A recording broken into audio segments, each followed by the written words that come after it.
बिस्मिल्लाहिर्रहमानिर्रहीम। अस्सलाम वालेकुम। लास्ट लेक्चर में हमने देखा था कि किस तरीके से केवीएल अप्लाई किया जाता है और केवीएल को अप्लाई करते हुए हमने देखा था कि किसी भी लूप के अंदर sum of algebraic sum of all the voltages is equal to zero.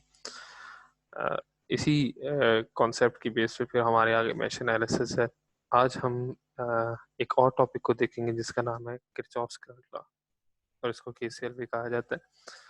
KCL basically इसकी जो आपके पास डेफिनेशन या जो स्टेटमेंट है, स्टेटमेंट ये है कि current entering a node must be equal to current leaving a node, या algebraic sum of all the currents at a node must be equal to zero.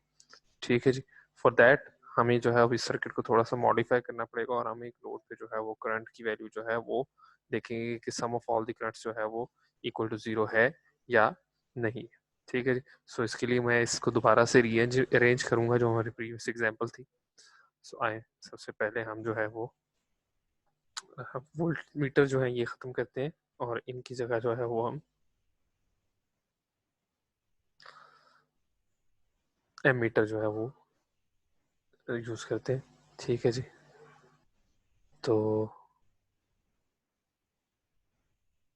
ठीक हो गया। तो यहाँ पर आपके पास ये हम मुख्तलिफ जो है वो गैर ज़रूरी जो चीज़ें थी उनको हम ख़त्म कर रहे हैं। ठीक है जी। सो ओके जी।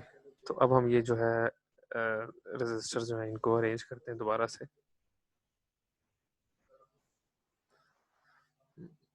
ठीक है जी। ओके जी। हम ये वाले जो ठीक हो गया जी। रोटेट एंटी क्लॉकवाइज और इसको भी रोटेट रोटेट एंटी क्लॉकवाइज। ठीक हो गया।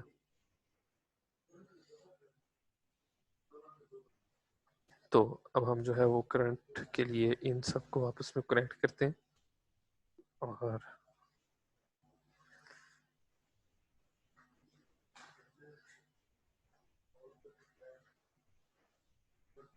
ठीक है जी। और इसी तरीके से हमारे पास ये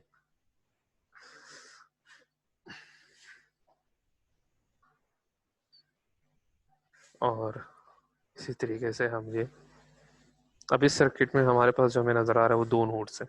number one node is this, number two node is this. तो हम किसी एक नोड पर रेफरेंस मानते हैं और वहां पे ग्राउंड अटैच कर देते हैं। सो हम अपनी आसानी के लिए इस नोड पर ग्राउंड अटैच कर देते हैं। ठीक है जी। So now this is a typical example कि जिसमें दो नोड्स के अगेंस्ट क्या कर रहे हैं, वेरीफाई कर रहे हैं करंट की वैल्यू क्या है। ठीक है। हम इसको रन करते हैं और रन करते हैं तो हमारे सिमुलेशन में कोई एरर नहीं आता। दैट मीन्स कि सर्किट वायबल है। अब सर्किट वायबल है तो हम इसमें क्या करते हैं, मुख्तलिफ एम मीटर्स इंसर्ट करते हैं। ठीक है जी। और एम मीटर इंसर्ट करके हम जो है वो देखते हैं कि किस तरीके से जो है हम इसको यूज कर सकते हैं। तो सबसे पहला एम मीटर हम यहाँ पे इंसर्ट करते हैं। करंट की डायरेक्शन जहन में रखिएगा। ठीक है जी। आप करंट की डायरेक्शन जो है वो क्लॉकवाइज असूम कर रहे हैं, एंटी क्लॉकवाइज असूम कर रहे हैं, इससे फर्क नहीं पड़ता, लेकिन वैल्यूज में जो है वो साइन डिफरेंट आता है। सो हम क्या करते हैं यहाँ पे करंट जो है वो हम कहते हैं कि इस नोड से करंट पॉजिटिव से नेगेटिव की तरफ जा रहे हैं, यानी कि करंट जो है वो इस नोड में एंटर हो रहा है यहाँ पे। अगेन इसकी वैल्यूज और ये सॉरी गलती से एसी वोल्ट मीटर हमने एसी एम मीटर सेलेक्ट कर लिया था। इसकी जगह हम डीसी एम मीटर लाते हैं और डीसी एम मीटर को यहाँ पे प्लेस करते हैं। ठीक है जी। सो डीसीएम मीटर।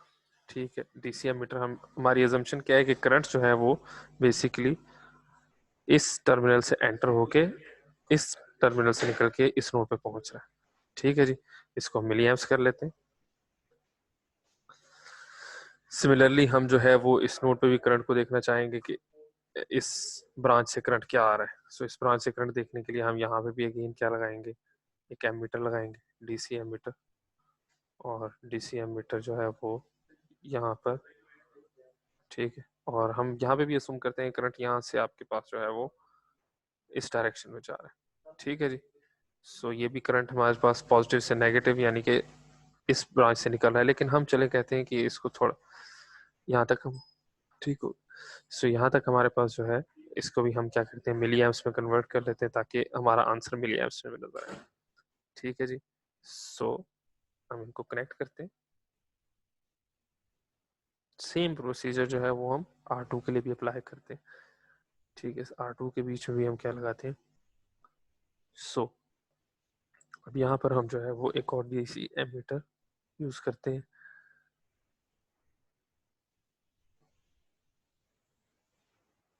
आई होप आप जो है इन तमाम कॉन्सेप्ट्स की घर पे प्रैक्टिस कर रहे हैं, और in case of any ambiguity और any difficulty in understanding, please do consult me और कॉन्टेक्ट मी। और हमारा जो सेशन हर वीक होता है, जिसमें हम 2 घंटे जो है वो आप लोगों के जो है वो कंसर्न्स और क्वेश्चंस जो है वो शेयर करते हैं, तो उस सेशन में भी आप ये क्वेश्चंस इस हवाले से पूछ सकते हैं। ठीक है जी। सो अब हम जो है, अब हमारी अजम्पशन क्या है, हमारी अजम्पशन ये है, मैं यहाँ पे जो है वो टेक्स्ट से इसको वाज़ेह करना चाहूँगा। हमारी अजम्पशन ये है कि यहाँ पे जो है वो करंट I1 जो है, I1 उसकी डायरेक्शन ये है। ठीक है जी, मैं इसके साथ ज़रा करंट की डायरेक्शन ये है, I1 इस तरह से फ्लो कर रहा है। ठीक है जी, ये नज़र आ रहा है आपको। I2 जो है उसको भी देखते हैं हम कि I2 कैसे आ रहा है हमारे पास, इसको भी हम यहाँ पे लिखना चाहेंगे। सो I2, ठीक है, और I2 के बारे में हम जो है वो कुछ इस तरह से, बल्कि मैं एक काम और करता हूँ कि मैं इस वाले को उठाता हूँ, Ctrl+C, और इसको डिलीट करके Ctrl+V,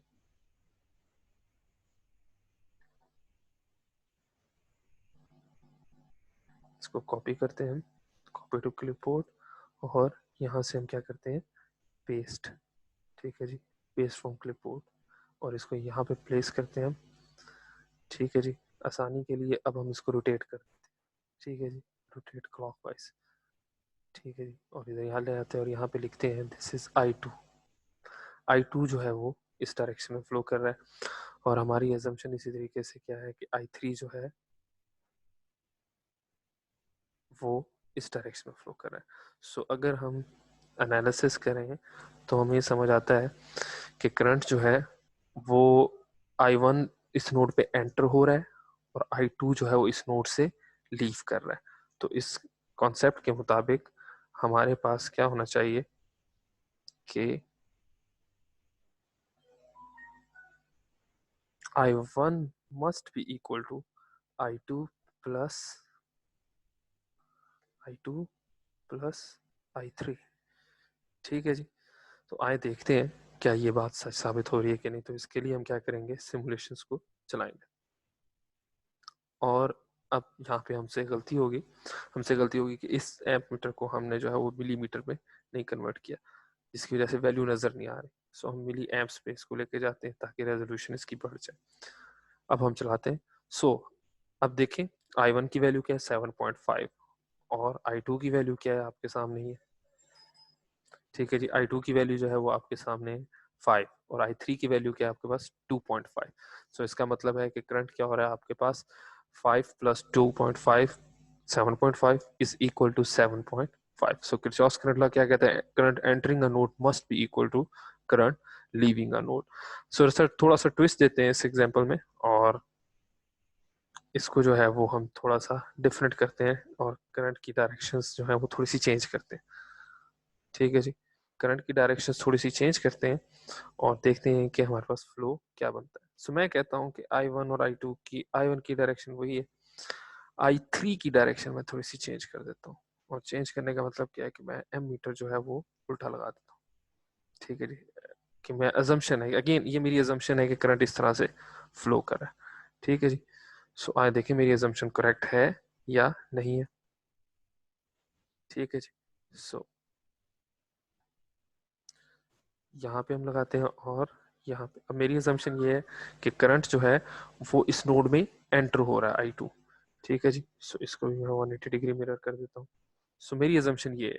ठीक है, तो अब मेरे इस बात का मतलब क्या होगा कि I1 प्लस I2, इसको करेक्ट करूंगा कि करंट अब जो है वो दो एंटर हो रहे हैं, I1 plus I2 must be equal to I3। ठीक है जी, आए देखते हैं हम।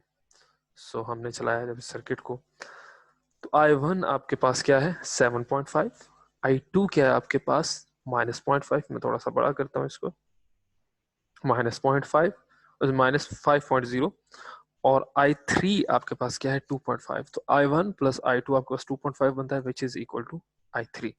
सो ये हमारे पास किरचॉफ्स करंट लॉ जो है वो यहाँ से हमारे पास स्टैब्लिश हुआ और हमने इसको कंसोलिडेट करके देख लिया कि किस तरीके से हमारे पास करंट की वैल्यूज डिफरेंट जो है वो एक नोड पर, यानी कि current must entering a node must be equal to current leaving a node, ये बात हमने स्टैब्लिश कर ली।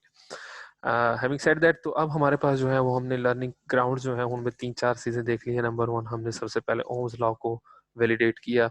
ओम्स लॉ को वैलिडेट करने का मतलब क्या था कि V is equal to I R. What does that mean कि जैसे जैसे आप वोल्टेज बढ़ाते जाएंगे करंट बढ़ता रहेगा, ठीक है जी, अनलेस अनटिल आपकी रेजिस्टेंस कांस्टेंट है, ठीक है जी, ये तब तक होता रहेगा, ठीक है जी। दूसरी चीज हमने देखा कि किरचॉफ्स, हमने फिर देखा कि किरचॉफ्स वोल्टेज लॉ को देखा, किरचॉफ्स बल्कि सीरीज पैरेलल को पहले देखा। सीरीज पैरेलल में हमने सीरीज में देखा कि वोल्टेज जो है वो डिफरेंट है, कंपोनेंट्स के क्रॉस डिवाइड होती है, जबकि करंट जो है सीरीज में कंपोनेंट्स में सेम रहता है।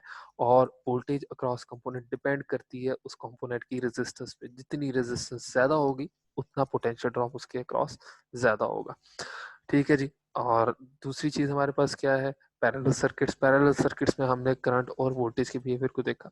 हमने देखा कि वोल्टेज जो है पैरेलल कंपोनेंट्स में इक्वल होती है, जबकि करंट डिफरेंट होता है।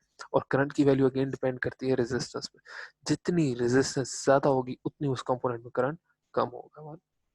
लास्ट बट नॉट लीस्ट हमने किरचॉफ्स लॉज को देखा। किरचॉफ्स लॉज में हमारे पास दो थे, Kirchhoff's current law and Kirchhoff's voltage law. Kirchhoff's voltage law क्या कहते हैं कि sum of all algebraic sum of all voltages in a loop must be equal to zero, ठीक है जी। इस बात को हमने कंसोलिडेट किया। और किरचॉफ्स करंट लॉ क्या कहता है, sum of entering current in a node must be equal to sum of leaving currents in a node, ठीक। और इस बात को भी हमने यहाँ पे कंसोलिडेट किया। हैविंग सेड दैट, अब हम जो है वो 5-7 रूल्स जान चुके हैं। इन रूल्स को अप्लाई करते हुए मुख्तलिफ सर्किट्स को सॉल्व करेंगे। सो नेक्स्ट जो है वो हम नोड एनालिसिस और मैश एनालिसिस को प्रोटीज पे जो है वो देखेंगे। Thank you very much. और मैं यहाँ पे इस लेक्चर को कंक्लूड करना चाहूँगा।